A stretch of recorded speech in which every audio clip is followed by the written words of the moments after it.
ناظرین اور حاضرین اور دنیا بھر کے معتکفین اور مریدین، اللہ تبارک و تعالیٰ کا احسان ہے کہ آج ہماری اعتکاف کا 5واں دن ہے۔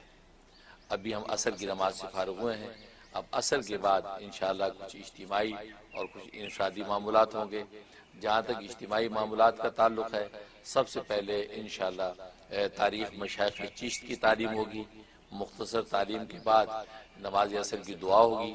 دعا کے بعد میری کتاب الدعا میں سے مناجات مقبول اور ذریعۃ الوصول کی منزل کی تلاوت کریں گے، اور اس کے بعد مناجات دعا بوسیلہ اولیاء جو حضرت حاجی امداد اللہ مہاجر مکی رحمۃ اللہ علیہ کی منظوم جو ابھی ایک نظم ہے، وہ انشاءاللہ آپ کے سامنے پیش کی جائے گی۔ اور اس کے بعد پھر ہمارے انفرادی اجتماعی معمول میں سے ذکر کشف ملائکہ ہوگا۔ تو انشاءاللہ ذکر کشف ملائکہ کے بعد انفرادی معمول ہمارا ہوگا کہ ہم مغرب تک دعاؤں میں مشغول رہیں گے۔ اللہ سے دعا ہے کہ اللہ تبارک و تعالی خوبی اور خوبصورتی کے ساتھ اس کو پائے تکمیل تک پہنچائے۔ تو جہاں تک پہلے اجتماعی معمول کا تعلق ہے، وہ ہے تاریخ مشائخ چشت کی تعلیم۔ تاریخ مشائخ چشت، جیسے میں نے عرض کیا تھا، یہ میرے دادا پیر برکت الاثر قطب العالم حضرت شیخ الحدیث مولانا محمد زکریا کاندھلوی مہاجر مدنی قدس سرور کی تعلیف ہے، اور نہایت نفیس تعلیف ہے، جس میں سلسلہ چشتیہ صابریہ کے تمام مشائخ سلسلہ کے مختصر حالات پیش کیے ہیں۔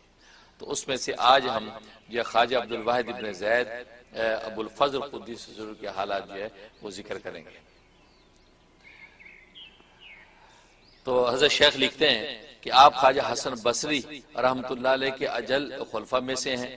صائم الدہر قائم اللیل اکابر میں تھے۔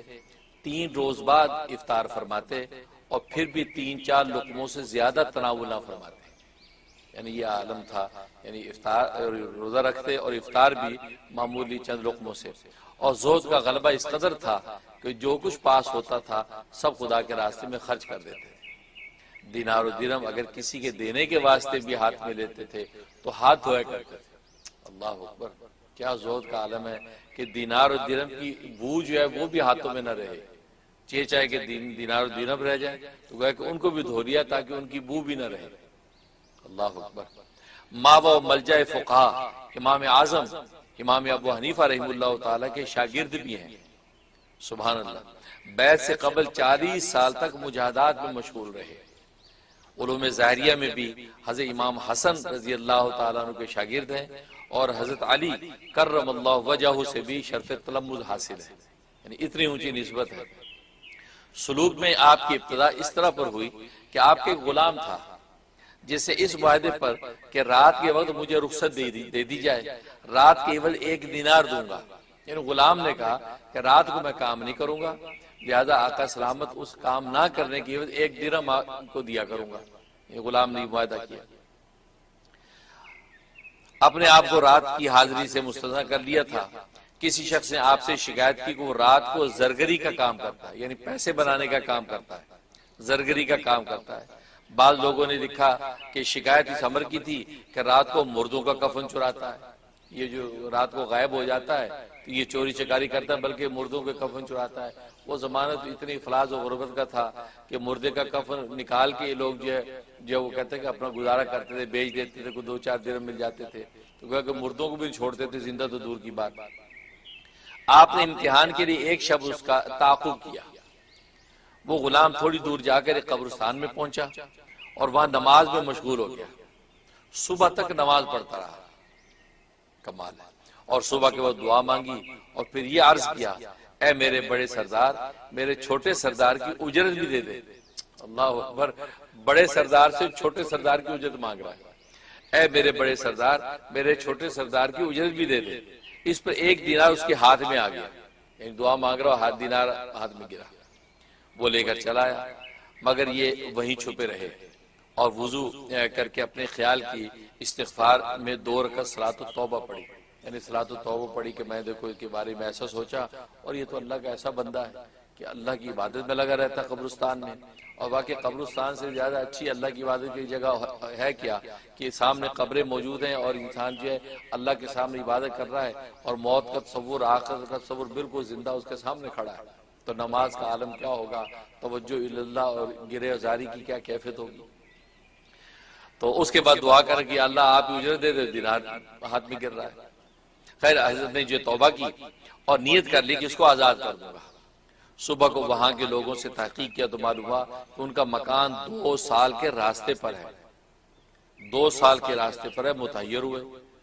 یعنی دیکھو یہ سننے والی بات ہے کہ غلام قبرستان گیا، یہ بھی پیچھے چلے گئے، اس کے بعد جو ہے یہ غلام واپس آیا، یہ وہیں پہ انہوں نے 2 رکعت پڑھ کے توبہ کی۔ اس کے بعد جب انہوں نے اپنے گھر آنے لگے تو راستہ ہے ہی نہیں، کیونکہ وہ تو جس علاقے میں رہتے تھے وہ تو 2 سال کی مسافت پر اتنی دور راستہ ہے۔ اس کو کہتے ہیں طی الارض کا مقام۔ بعض اللہ کے نیک بندوں کو اللہ تبارک و تعالیٰ طی الارض کا مقام عطا کرتے ہیں، ان کے لیے زمین کو سمیٹ دیتے ہیں۔ زمین جب سمٹ جاتی ہے، آدمی جو اس جگہ پہنچ جاتا ہے، کام کر کے واپس آ جاتا ہے، اس کے بعد زمین کو بحال کر دیا جاتا ہے۔ جیسے ربڑ ہے، اب ربڑ اتنا سا ہو، اس کا کھینچ کے اتنا لمبا کر دیا۔ اب ایک چیز اگر وہاں پہ ہے تو وہ تو دور ہے، اور لیکن اس کو سکیڑ دیا تو چھوٹا سا ہو گیا، تو یہاں پہ تو قریب ہے۔ تو یہ طی الارض کا مقام، یہ احادیث طیبہ میں بھی نبی کریم صلی اللہ علیہ وسلم نے اس کی صراحت فرمائی کہ بعض اللہ کے نیک بندوں کو اللہ تبارک و تعالیٰ طی الارض کا مقام عطا کر دیتے ہیں، یعنی زمین ان کے لیے سمٹ جاتی ہے۔ تو وہ غلام بھی ایسا اللہ کا ولی تھا، اس کے لیے زمین سمٹ گئی تھی اور قبرستان بالکل پڑوس میں تھا، اور یہ حضرت بھی پیچھے چلے گئے، یہ جو آقا ان کے۔ تو خیر سخت متحیر ہوئے۔ ایک سوال سامنے آیا اور پوچھا کہ عبدالواحد کیسے بیٹھے ہو؟ آپ نے قصہ سنایا، اس نے کہا جاؤ مت، تمہارا مکان تیز گھوڑے کی چال سے 2 سال کے راستے پر ہے، کتنی دور۔ رات کو وہی غلام آوے گا، اس کے ساتھ جانا، اور واقعی وجود اس کے چارہ ہی نہ تھا کہ انتظار کریں، لہذا کہا اسی جگہ بیٹھے رہو، دوبارہ آئے گا، ظاہر ہے کہ زمین اس کے لیے سکڑے گی، وہ اسی قبرستان میں عبادت کرے گا، اب جب واپس جائے گا تو تم ساتھ چلے جانا۔ دوسری شب پھر وہ غلام آیا اور مختلف اقسام کے کھانے اپنے ہمراہ لایا، اور شیخ سے عرض کیا کہ کھا لیجیے، پھر ایسا کبھی نہ کیجیے۔ یعنی گویا کہ آقا کو کہا کہ کھانا میں آپ کے لائے ہوں، کیونکہ آپ تو یہاں محبوس ہو گئے قبرستان میں، لہذا لیکن آئندہ ایسا نہ کیجیے کہ آپ نے میرا پیچھا کیا، میرا تو اللہ سے گویا کہ ایک معاملہ ہے، جہاں چاہے جا کر خدا کی عبادت کروں۔ اللہ تبارک و تعالی زمین سمیٹ دی اور میں وہاں جا کے عبادت کر رہا تھا، تو گویا کہ یہ مقام، تو پھر ایسا نہ کیجیے گا۔ آپ نے کھانا نوش فرمایا اور وہ بدستور عبادت میں مشغول ہوا۔ صبح کے وقت حسب دستور دینار آ گیا، اور یہ دونوں دینار لے کر خواجہ کی خدمت میں حاضر ہو گیا اور پیش کر دیے۔ خواجہ عبدالواحد بن زید ان کے ساتھ چند قدم چلے کہ مکان آ گیا، ظاہر ہے کہ زمین جو ہے وہ سکڑی بھی تھی۔ اس نے عرض کیا کہ آپ نے آزاد کرنے کا ارادہ فرمایا تھا، یعنی ابھی ارادہ کیا تھا انہوں نے، اور اس غلام پر جو غلام کیا تھا وہ اللہ کا ولی تھا، وہ اللہ کا سچا غلام تھا، اس کو اللہ نے جو وہ قوت کشفیہ کے سے واضح کر دیا کہ انہوں نے یہ ارادہ کیا ہے کہ مجھے آزاد کریں۔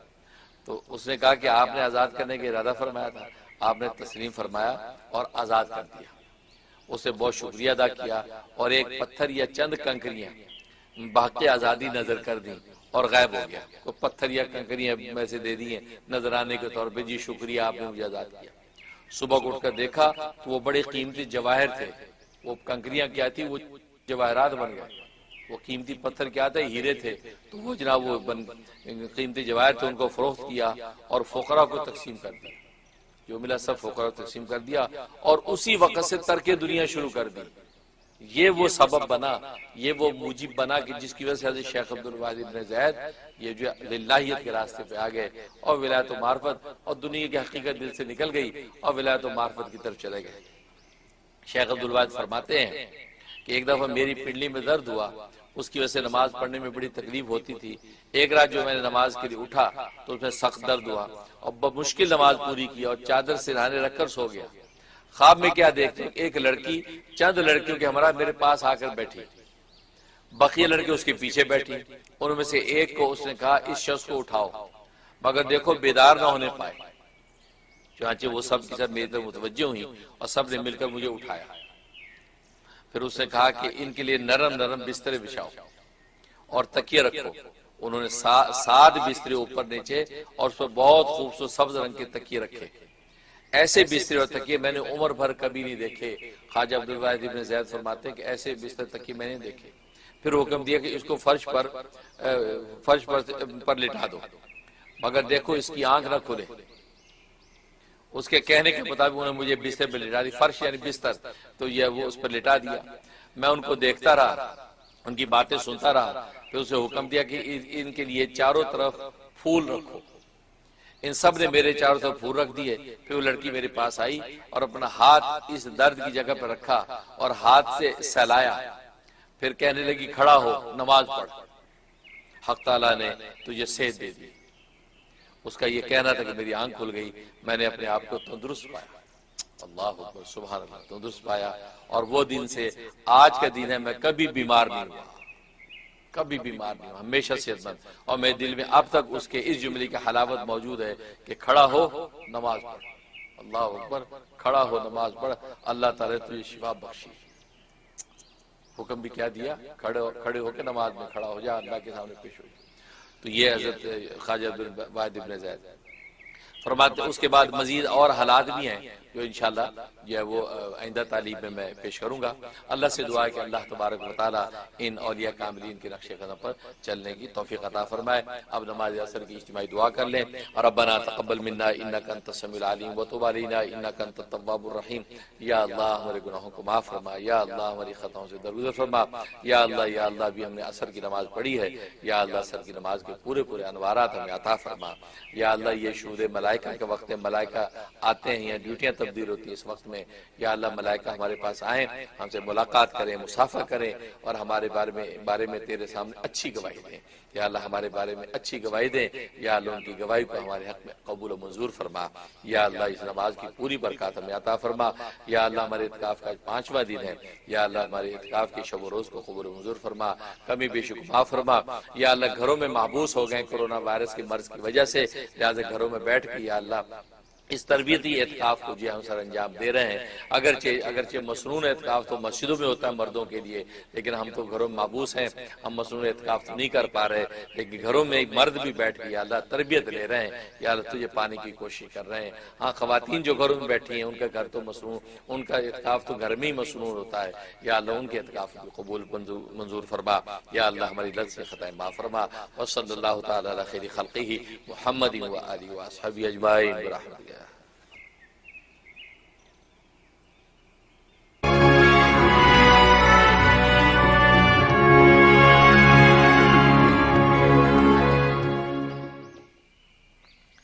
پیارے ناظرین و حاضرین اور دنیا بھر کے معتکفین اور مریدین، الحمدللہ ہمارے عصر کے بعد کی اجتماعی عمل میں سے اگلا عمل ہے کتاب الدعا میں سے منزل کی تلاوت، اور آج انشاءاللہ بروز منگل کی جو ہے منزل کی تلاوت کریں گے۔ اور جیسے کہ میں نے عرض کیا تھا کہ کتاب الدعا میں ہم نے مناجات مقبول جو حضرت حکیم الامت تھانوی رحمۃ اللہ علیہ کی دعاؤں کو مجموعہ ان کی منزلیں ہیں، اور دوسرے ذریعۃ الوصول جو حضرت شہید اسلام مولانا محمد یوسف الدھیانوی شہید رحمۃ اللہ علیہ کی تالیف ہے، اس کے صلاۃ والسلام، یہ دونوں ہم نے جمع کر کے کتاب الدعا میں یہ منزلیں سیٹ کی ہیں، لہذا آج بروز منگل کی جو ہے منزل انشاءاللہ تلاوت کریں گے۔ اور میں نے عرض کیا تھا کہ میں نے ان مناجات اور ذکر وصول کے درود شریف کا مشاہدہ اور تجربہ کرنے کے بعد اس کے فضائل و فوائد جو اخذ کیے ہیں کہ اس سے فوائد حاصل ہوتے ہیں، تو وہ میں آپ سے شیئر کر رہا ہوں تاکہ آپ یہ فوائد کو پڑھیں تو پھر اس منزل کی تلاوت کرنے میں ایک خاص لگن اور شوق بھی پیدا ہوگا۔ بروز منگل کی منزل کے فضائل و فوائد۔ نمبر 1، حوض کوثر سے جی بھر کے پانی پینا نصیب ہو، یہ اس کی فضیلت یہ حاصل ہوتی ہے بروز منگل کی منزل تلاوت کرنے سے۔ نمبر 2، سب سے افضل ترین درود شریف نامہ اعمال میں لکھا جائے، نیز حضرت صلی اللہ علیہ وسلم کی زیارت نصیب ہو۔ ظاہر ہے کہ اس سے بڑی اور جان تمنا کیا ہے، تو زیارت نصیب ہوتی ہے۔ نمبر 3، شادی اور کاروبار کی بندش دور ہو اور ہر سختی اور پریشانی سے نجات ملے۔ کہ یہ منگل کی منزل کی برکت ہے کہ شادی اور کاروبار کی کسی قسم کی بندش ہوگی اللہ تبارک و تعالیٰ وہ بھی ہٹا دیتے ہیں۔ نمبر 4، خوبصورت اور خوبصورت بیوی نصیب ہو، نیز عفت و پاک دامنی زندگی کا زیور بنے۔ اب خوبصورت بیوی کون نہیں چاہتا، تو مطلب دنیا میں اللہ تبارک و تعالیٰ اس طرح کی حور عطا فرمائے اور آخر میں جنت کی حور فرمائے کہ منگل کی منزل کی برکت۔ نمبر 5، بد نظری کے مرض سے نجات اور برے خیالات سے پاکی حاصل ہو۔ ظاہر ہے کہ بہت بڑا وبال ہے بد نظری کے برے خیالات، اس سے نجات ملتی ہے اگر اس منزل کی تلاوت کی جائے۔ نمبر 6، برس کا مریض اور جلد کی بیماری میں مبتلا شخص صحتیاب ہو، برس کا مرض ہے، جلدی کوئی بھی مرض ہے تو اس سے شفا ہوتی ہے۔ نمبر 7، دل روشن اور سینہ کشادہ ہو، نیز مغفرت کی بشارت دنیا ہی میں ملے، دنیا میں بخشش کی بشارت آپ کو مل جائے گی اس منگل کی جو ہے منزل اس کی تلاوت کی برکات۔ نمبر 8، توحید خالص پر ایمان مضبوط ہو اور اللہ کی عظمت دل میں جگہ پکڑے، اور توحید تو ظاہر ہے کہ نجات کی بنیاد اسی پر ہے، اور توحید خالص آپ کو نصیب ہو تو سبحان اللہ۔ نمبر 9، جائز دلی تمنا بہت جلد پوری ہو، تو منگل کی جو ہے منزل تلاوت کرنے میں یہ بھی ایک فائدہ ہے کہ آپ کی جائز دلی مراد جلد پوری ہو جاتی ہے۔ نمبر 10، بڑے سے بڑا غم اور بے قرار کر دینے والا صدمہ جاتا رہے، کیسے بھی غم و صدمہ ہو، وہ غم و صدمہ اللہ تبارک و تعالی دل سے ہٹا دیتے ہیں۔ نمبر 11، مال و متاع پر تکبر سے حفاظت اور غربہ مساکین سے محبت نصیب ہو، یہ بہت بڑا بینیفٹ۔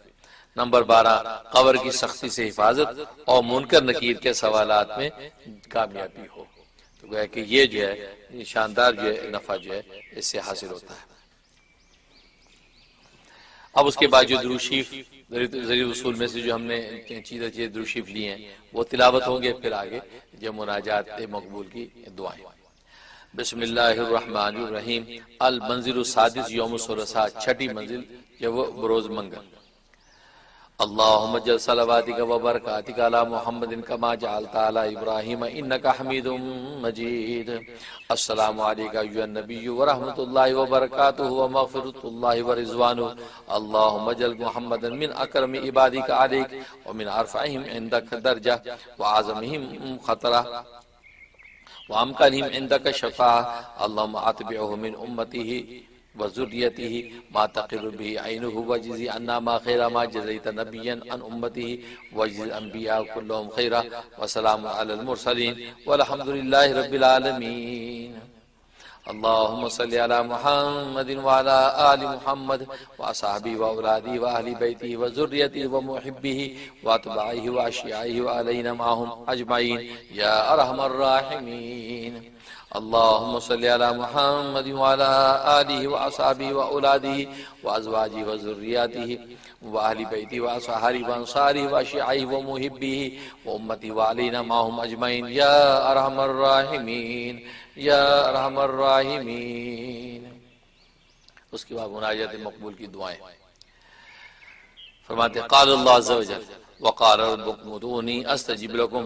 اللہ تبارک و تعالیٰ کا ارشاد ہے کہ تمہارے رب نے کہا کہ تم مجھ سے دعا کرو میں قبول کروں گا۔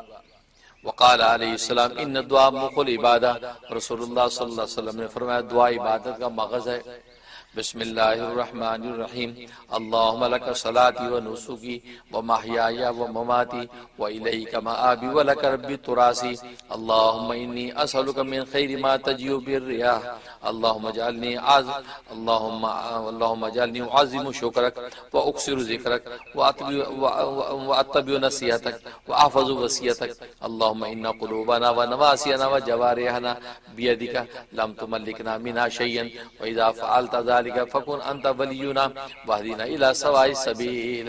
اللهم اجعل حبك احب الاشياء الي واجعل خشيتك اخوف الاشياء عندي واقطع عني حاجات الدنيا بشوقي الى لقائك واذا اقررت اعين اهل الدنيا من دنياهم فاقرر عيني من عبادتك۔ اللهم اني اسالك الصحة والعفة والامانة وحسن الخلق والرضا بالقدر۔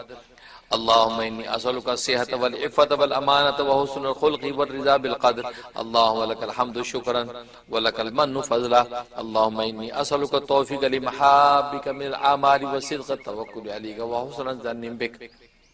اللهم افتح مسامع قلبي لذكرك وارزقني طاعتك وطاعة رسولك وعملا بكتابك۔ اللهم اجعلني أخشاك كأني أراك أبدا حتى ألقاك وأسعدني بتقواك ولا تشقني بمعصيتك۔ اللهم الطف بي في تيسير كل عسير فإن تيسير كل عسير عليك يسير وأسألك اليسر والمعافاة في الدنيا والآخرة۔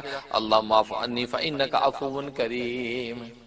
اللهم طهر قلبي من النفاق وعملي من الرياء ولساني من الكذب وعيني من الخيانة فإنك تعلم خائنة الأعين وما تخفي الصدور اللهم ارزقني عينين حتالتين تسقيان القلب بظروف الدم من خشيتك قبل أن تكون الدم دما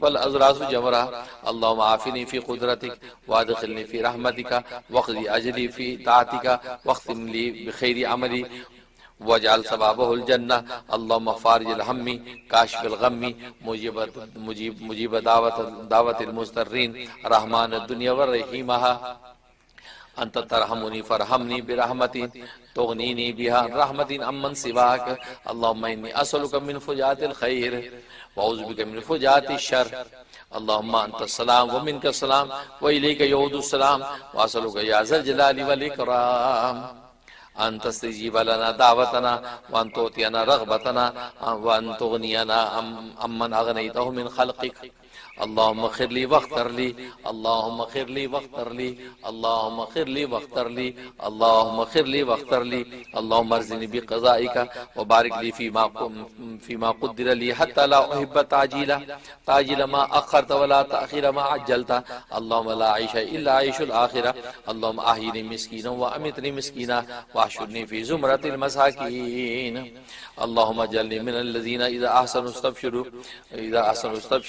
وإذا أساءوا استغفروا اللهم إني أسألك رحمة من عندك تهدي بها قلبي وتجمع بها أمري وتدم بها شعثي وتصلي بها ديني وتقضي بها ديني وتحفظ بها غائبي وترفع بها شاهدي وتبيض بها وجهي وتزكي بها عملي وتلهمني بها رشدي وترد بها ألفتي وتحسن بها من كل سوء اللهم آتني إيمانا لا يرتد ويقينا ليس بعده كفر ورحمة أنال بها شرف كرامتك في الدنيا والآخرة اللهم إني أسألك الفوز في القضاء ونزل الشهداء وعيش السعداء ومرافقة الأنبياء والنصر على الأعداء إنك سميع الدعاء اللهم ما قصر عنه رأيي وزوف عنه عملي ولم تبلغ منيتي ومسألتي من خير وعدته أحد من خلقك أو خير أنت معطيه أحد من عبادك فإني أرغب إليك فيه وأسألك برحمتك رب العالمين اللهم إني أنزل بك حاجتي وإن قصر رأيي وزوف عملي افتقرت إلى رحمتك فأسألك يا قاضي الأمور ويا شافي الصدور كما تجير بين البحور أن تجيرني من عذاب السعير ومن دعوة الصبور ومن فتنة القبور اللهم ذا الحبل الشديد الأمر الرشيد أسألك الأمن يوم الوعيد والجنة يوم الخلود مع المقربين والشهود الركع السجود الموفين بالعهود إنك رحيم ودود إنك تفعل ما تريد اللهم اجعلنا هادين مهتدين غير ضالين ولا مضلين سلما لأوليائك حربا لأعدائك نحب بحبك من أحبك ونوادي بعداوتك من خالفك من خلقك اللهم هذا الدعاء وعليك الإجابة وهذا الجهد وعليك التكلان اللهم لا تكلني إلى نفسي طرفة عين ولا تنزع مني صالح ما أعطيتني اللهم إنك لست بإله استحدثناه ولا ربي جبيد ذكره ابتدعناه ولا عليك شركاء يقضون معك ولا كان لنا قبلك من إله نلجو إليه ونظرك ولا أعانك على خلقنا أحد فنشرك فيك وتباركت وتعاليت فنسألك لا إله إلا أن تغفر لي اللهم أنت خلقت نفسي وأنت توفاها لك مماتها ومحياها إن أحييتها فاحفظها بما تحفظ به عبادك الصالحين وإن أماتها فاغفر لها وارحمها وإنما أتاها فاغفر الله ورحمها اللهم أعني بالعلم وزيني بالحلم وأكرمني بالتقوى وجملني بالعافية اللهم لا يدركني زمان ولا يدرك زمان ولا يطب فيه العليم ولا يستحيا فيه من الحليم قلوبهم قلوب العاجم وألسنتهم ألسنة العرب اللهم إني أتخذ عندك عهدا لن تخلفنيه فإنما أنا بشر فأيما مؤمن آذيته أو شتمته أو جلدته أو لعنته فاجعلها له صلاة وزكاة وقربة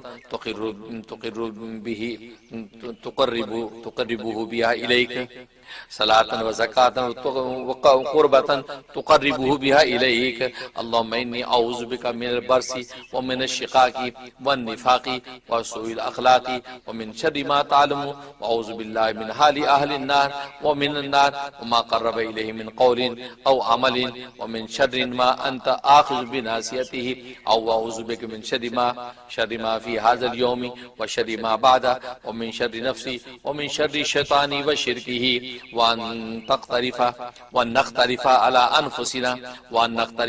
أنفسنا سوءا أو نجره إلى مسلم أو أكتسب خطيئة أو ذنبا لا تغفره من ضيق المقام يوم القيامة آمین. یہاں تک جو ہے مناجات کی دعائیں مکمل ہوئی. اب جو درود شریف اللہم لک الحمد کما انت اہلہ فصلی علی محمد کما انت اہلہ وفعل بنا ما انت اہلہ فانک اہل التقوی واہل المغفرہ صلی اللہ عز وجل علی نبینا محمد کلما ذکرہ ذاکرون وغفل عن ذکر الغافلون وصلی اللہ علیہ فی الاولین والآخرین افضل واکثر وازکا ما صلی علی احد من خلقه وزکانا بالصلاة علیہ افضل ما زکا احد من امته والصلاة والسلام علیہ ورحمۃ اللہ وبرکاتہ وجزاہ اللہ عز وجل عنا افضل ما جزا مرسلا امن ارسل الیہ. اللهم صل على انبيائك والمرسلين وملائكتك المقربين واهل طاعتك اجمعين ومن اهل السماوات والارضين انك على كل شيء قدير آمین یا رب العالمین.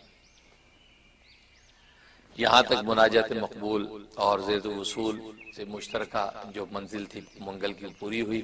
اللہ تبارک و تعالی ہم سب کے حق میں اس کو قبول و منظور فرمائے. انشاءاللہ اب اس کے بعد جو ہے وہ مناجات و دعا بوسیلہ اولیاء، یہ حضرت حاجی امداد اللہ مہاجر مکی رحمۃ اللہ علیہ کی منظوم جو کلام ہے، یہ جو اولیاء اللہ کے وسیلے سے اللہ کی محبت مانگی جاتی ہے، وہ انشاءاللہ ہم پڑھیں گے. وہ اشعار آپ کو پیش کریں گے. آپ اس سے پہلے ایک مرتبہ سورۃ فاتحہ اور 3 دفعہ قل هو اللہ پڑھ لیجئے اور اس کا ثواب تمام اولیاء کاملین کو پہنچا دیجئے تاکہ ان کی روحانی توجہات نصیب ہو جائیں. اور پھر ہم آپ کے سامنے یہ کلام پیش کرتے ہیں.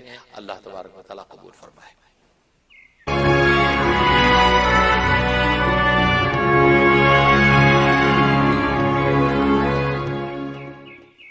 ناظرین و حاضرین اور دنیا بھر کے معتکفین، اب انشاءاللہ آپ کے سامنے جو ہے وہ شجرہ پیران چشت اہل بہشت رضی اللہ تعالی عنہ، یہ منظوم شجرہ ہے جو حاجی امداد اللہ مہاجر مکی رحمۃ اللہ علیہ کی طرف سے ہے.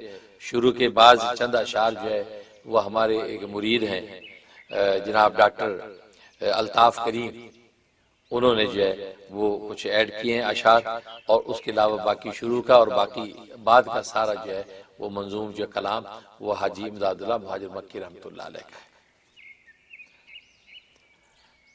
اور یہ چونکہ ایک مناجات ہے جس کے اندر جو اللہ تبارک و تعالی سے دعا کرتے ہیں، اس پر ناظرین و حاضرین اور معتکفین آمین بھی کہتے رہیں تو بہت خوب ہے. ظاہر کہ دعا پر آمین کہنا جو ہے وہ قرآن و سنت کا منشا ہے اور اس سے دعا سب کے حق میں قبول ہوتی ہے. شجرہ پیران